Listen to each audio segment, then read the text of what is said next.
ababaay waa qayb koowaad ee silsilad maaseedkii dhaliil iyo dhiirigelin owdaha nooga furay abwaan heer sare oo ka geliliyooday dhaqanka qarka kasii dhacaya ayaa yidhi haddii ay dhallinyartii dhinaca fiiqan hayaa dhaqankii gaalada galeen qur-aanka ay dhinac mareen dhibta ayaa nooga daran. waa shakra miidiya soo saarista, waa shakro idin leh ka bogasho wacan.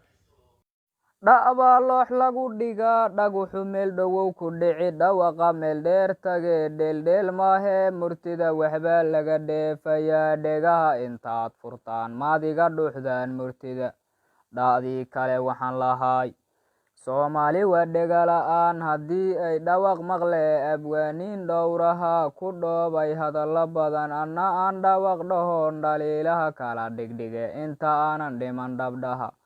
dha'dii kale waxaan lahay dhaliilaha aan qabaa haddii aan gabay ku dhaho adduunkii waa dhacyo dhaqankii laga tegiyo dharkiina waa la iska dhigay dhaciyo dhiigaa batee muslim baan nahay dhaqane ma dhaafno dhaqan xumada.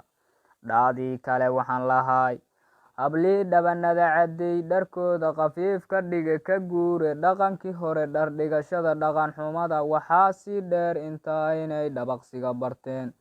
dha'dii kale waxaan lahay intaa waa dhaqan xumada haddii ay dhallinyartii dhinaca fiiqani hayaan dhaqankii gaalada galeen qur-aankii dhinac mareen dhibka ayaa nooga daran aan sii dhaafee haddana. dha'dii kale waxaan lahay dhaliil kale waa qabaa haddaan maansada ku dhaho dhulkii soomaaliyeed maantaba waa dhacan yahay oo dhan ow xigo lama yaqaan dhaqaala yarkii helana habeenow dheelmadaye xaggeeba loo dhangixi.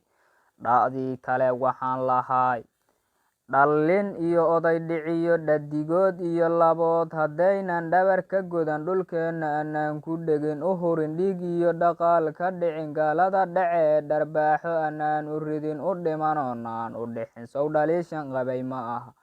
dha'dii kale waxaan lahay dhulku waa dhereg haddaan dheeftiisa ilaashano anfaco waa dhoobantahe waa iga dhar iyo kitaab inaan u dhintoon dhacshee qofkay dheeldheel la tahay dhicinta diintiyo dhulka.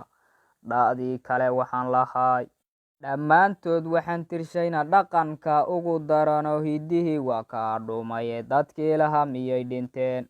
dha'dii kale waxaan lahay hal aan weligeed dhalayn anaa dhiil daba sidee dhurwaabaan arig ku daray naqiibaan dhaafayaa abaar baa ii dhadhami dalkaygu dheregya nabad dhaqankoo kaamilana ma dhici doontaan isiri.